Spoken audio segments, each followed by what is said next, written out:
Well, this show is a dowsy. If you have seen Tokyo Revenge, you will definitely like this. As the new era begins, our main character just wants to test his strength. He doesn't want to team up with anyone, and just wants to be the strongest.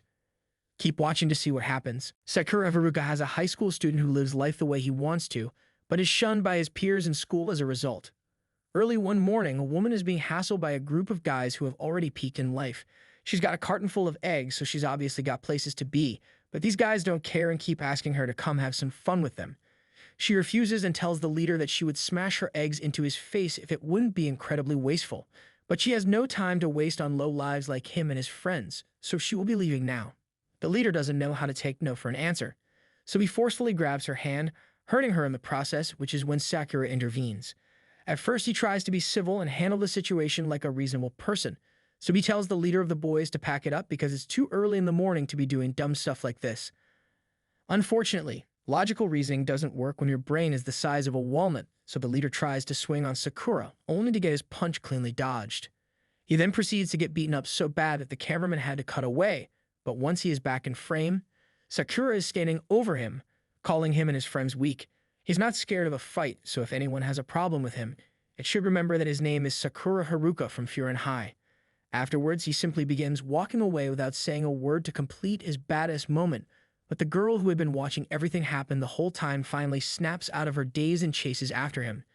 She grabs a hold of his arm and thanks him for saving her, but Sakura is confused because no one has ever thanked him for anything before. His brain short-circuits, so he instantly goes into tsundere mode as he tells her that he didn't do it for her sake or anything. He just got pissed off by the way the guy was acting. The girl ignores his outburst and asks if he is hungry by any chance, which Sakura initially denies, but no one can turn down good omelette, so he ends up at the girl's restroom. While making small talk, she realizes that Sakura isn't originally from this town, which explains why she hasn't seen him around before. Recently, there have been a lot of gangs fighting in the area, so normal people tend to steer clear of the area. She introduces herself as Tachibana, but Sakura is still trying to figure out why this girl is being so friendly to him. Most people would be afraid of someone who they saw take on 5 guys easily, but she doesn't seem to care at all.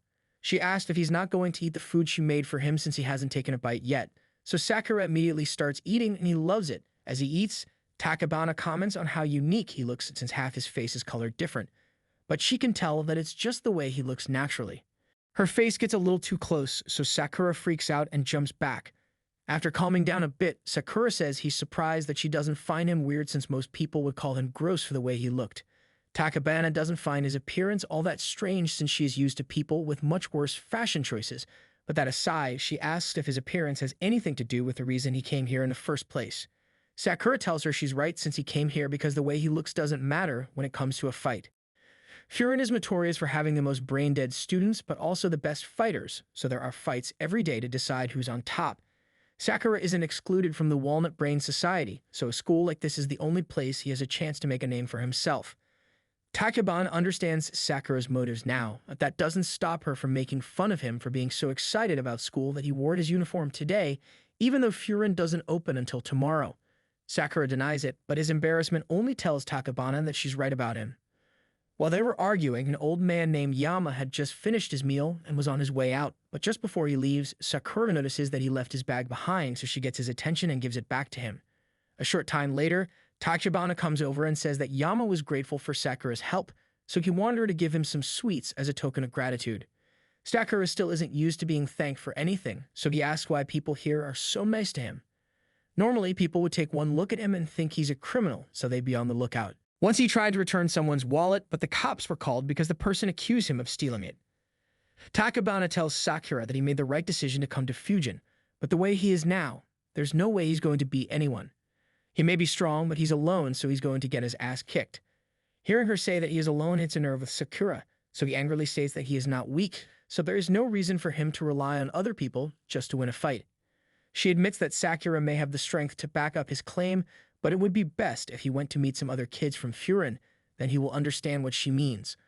On her way home, Sakura finds himself confronted by the gang leader from earlier, and this time he has brought the whole gang with him for the sole purpose of attacking Sakura. He's not really in the mood to deal with this right now, so he just tries to ignore them and walk away, but the leader stops him to make fun of his appearance. Honestly, this is what Sakura has been waiting for, since this idiot is the kind of person he has been dealing with all his life. They always look at him with disgust, so he has given up on trying to fit in. People just make assumptions based on what he looks like, so if the world wants him to be a delinquent, he's going to do just that. He punches the leader straight in the face once more and proceeds to take on the entire gang all at once, and he's actually winning. They keep coming after him, but even though some of them are armed with bats, he continues to avoid their attacks and single-handedly drop the average IQ score among the gang members with the brain damage he's inflicting. While all this is going on, Tachibana was inside her store cleaning up the dishes, and while I've got nothing against her, this dumbass decided it was a good idea to go outside and check what's going on. Well, she gets grabbed and held at knife point so they can use her as a hostage to get Sakura to let his guard down. However, as soon as Sakura sees Tachibana in danger, he pulls off some cool acrobatics and drops the guy before he ever had the chance to use his knife.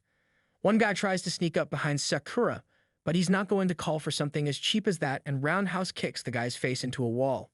He continues beating them down, but having to protect Tachibana is really limiting the amount of damage he can do, and if this keeps up, he's going to get overrun. He doesn't even know why he bothered helping her in the first place since he barely knows her. As he continues fighting, one of the guys he had knocked out before regains consciousness and grabs the knife and had been thrown to the floor, slashes Sakura's ankle. He then almost gets his head smashed in by a guy with a bat, but he manages to stay back at the last moment, although with his injured ankle, his mobility is going to be limited. He has no chance of dodging the next attack, so he just braces himself for the inevitable beating he'll get. But before the bat can make him even more stupid, he is saved by a guy wearing the same Furin uniform as him. The guy thanks Sakura for protecting Tachibana, and she looks happy to see him.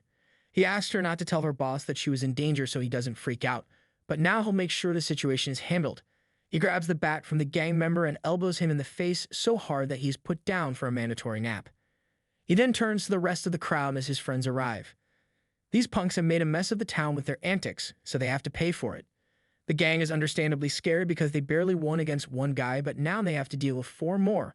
There's no backing down at this point, so they all attack at once, even though they know they have no chance of winning. All of the Furin guys are just as tough as Sakura, so this fight is a one-sided beating. One guy tries to run after Sakura, and since his ankle is injured, he can't get out of the way in time. Luckily, Hiraji steps in and kicks the guy into a wall. He tells Sakura to stand back if he's hurt, since they won't be able to protect him if he gets caught in the middle, and Sakura just stands there stunned as people start cheering for the Furin guys to beat up the gang so they can get on with their day. This is nothing like what Sakura was expecting when he came here, and he never would have thought that the people here would be so supportive of Furin. Tachibana then explains to him that when she said gang make this place unsafe, that it only applies up until about 2 years ago. This was because of the students at Furin High who took the town's security upon themselves and put up a notice board at the entrance.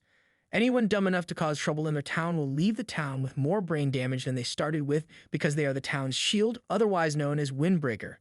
That's why the town's people love them so much now. It's true that they were a bunch of lowlives 2 years ago, but that was 2 years ago and now they are loved by everyone here. Sakura can't help but feel jealous that these guys are still accepted as heroes by everyone here, even though they fought like this while he's always been treated with contempt. He is still in shock when the townspeople turn their attention to him and thank him for holding the gang back until everyone else arrived. Since his ankle is hurt, an old lady offers to give him some first aid, but all this kindness is too much for him to handle and he has another outburst. Tachibana understands why he's acting this way, so she takes over the first aid for him, saying that she can see that he's alone, but he didn't choose to be alone. Whatever the circumstances, he doesn't have to give up on the people here because they need him. After all, he was kind enough to return Yema's bag, and he even put himself in danger to save them. So if he's willing to look at them, then they won't turn their backs on him. Sakura doesn't know how to react, so instead he runs towards the crowd and jumps 10 feet into the air. He transitions into a dropkick aimed at the gang leader who is trying to sneak up on Hiraji, and while he is not sure how he feels about this whole playing hero thing, if people accept him for who he is, then he will fight to defend the city. Let's see what will happen next. Keep watching to see our main man become the strongest delinquent in the city.